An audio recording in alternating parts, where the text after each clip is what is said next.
Hello. I just filmed a whole video and lost it, but it was kind of rambly and I think I can get it done faster. This is Dan versus everything. And I wanted to talk to you about reselling and whether or not it could be fun for you or something that you should get into or consider trying. Well, the first thing to think about is whether or not it's something you would enjoy doing. I think there are different categories of reselling. There are the sexy kinds where you're going to be going and hunting for treasure and finding cool stuff, items like these interesting statues, for example, or, the Spanish lamps, which I have hanging behind me, or whatever the case, chair like this. That's what I call like the sexy side of resell. And I want to caution you that the big money in reselling is not in that. Okay, the big money in reselling is in like buying really, really cheap t-shirts and selling thousands of them. It's like the big money is in the really boring grind. Um, it's in like selling remotes and stuff. It's not fun. So that's the first thing that I'll say. Another thing that I'll say is you need to be disagreeable, you need to be able to negotiate, and you need to be stubborn, and you need to be able to stick to a price. And if you can't do those things, it's probably not in the cards for you. It's probably not going to be what you're going to excel at. Um, because you really make your money on the buy in reselling. You do not make most of your money on the sell. And I think people have that probably upside down. A lot of people. They envision this really sexy sale where they make money and they do this and they do that and they're really nice to people, but that's just not the reality. The reality is you got to buy stuff cheap so you can sell it cheap. You got to buy stuff really cheap so you can sell it cheap. And then you're actually going to turn and burn. My dad told me fast nickels beat slow quarters, and I've embodied that and done just fine reselling. I've left some profit on the table, but I've moved on to the next one, and kept it going. And I will say to this day, I've only sold 3 items at a loss, and I've sold dozens, probably pretty close to 100 items at this point. So only sold like 3 items at a loss, which is not bad at all. It's not that I'm not being careful. I'm just not trying to squeeze every single drop of juice out of that fruit. At some point, it's better to just cut to the next fruit. So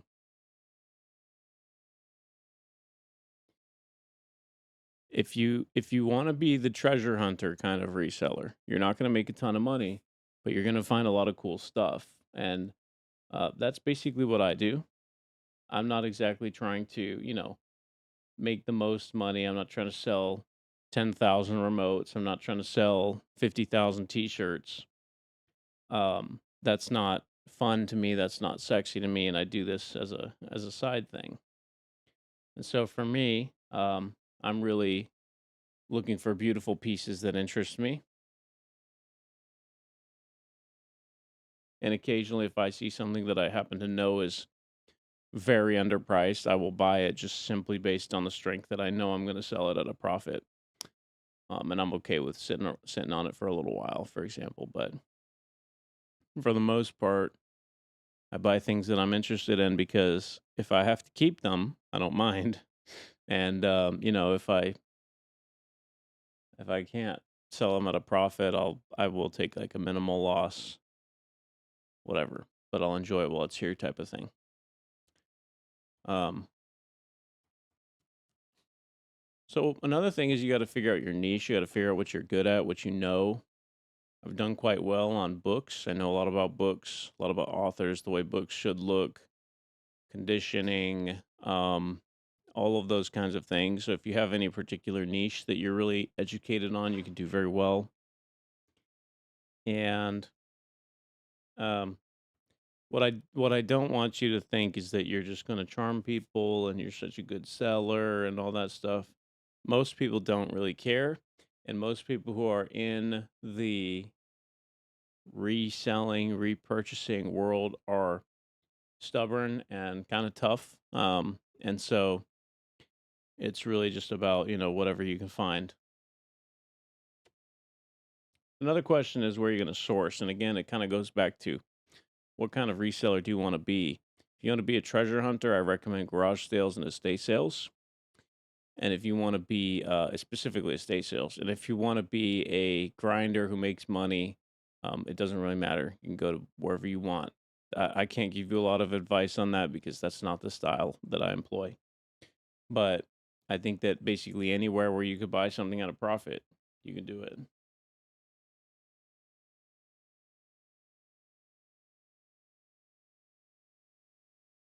What a beautiful animal. You beautiful animal. She likes eye contact. You little sweetie.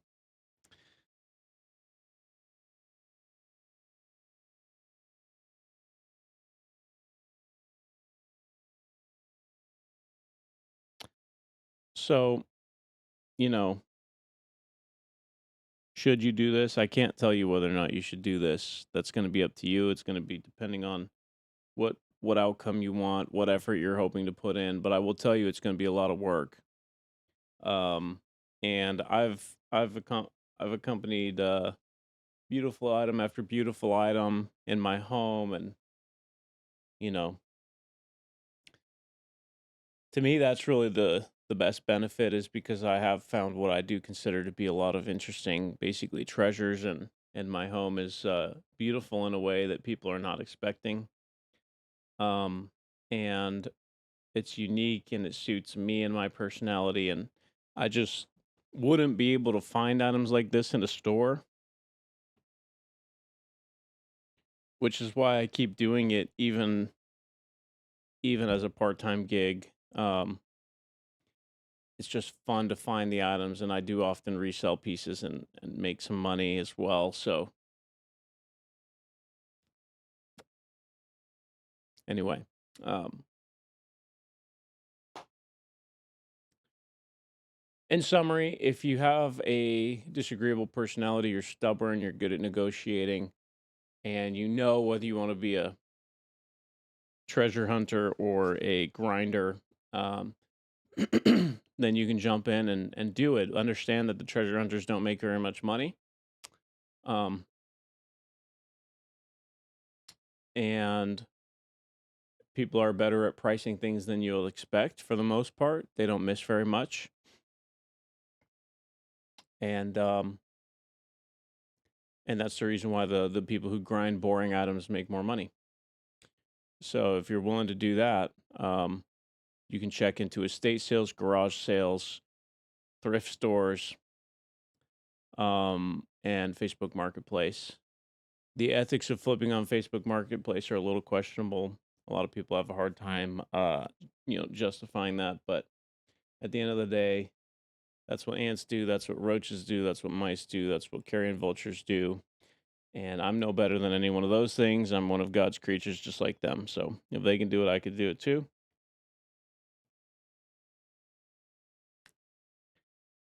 And typically, the people who are having a hard time selling something don't know how to do it. So I'll do it for them. I'll go buy that item, price it appropriately, get it the exposure it deserves, and it will be sold. And then it will have a new owner, and everyone will live happily ever after.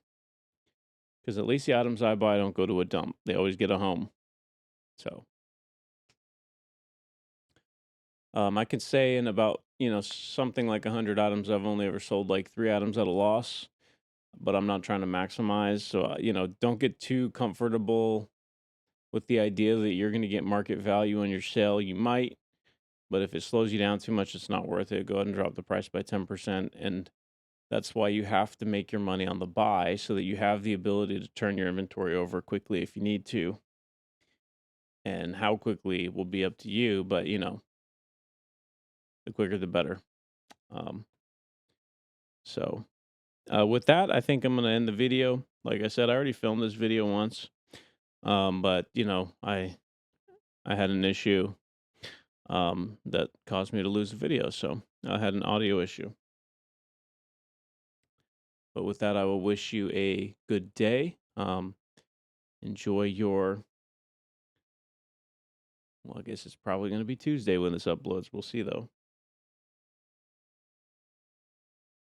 Boba wishes you a good Tuesday probably, and I will see you on the next one. This is Dan versus Everything. I'll catch you on the next one. Bye bye.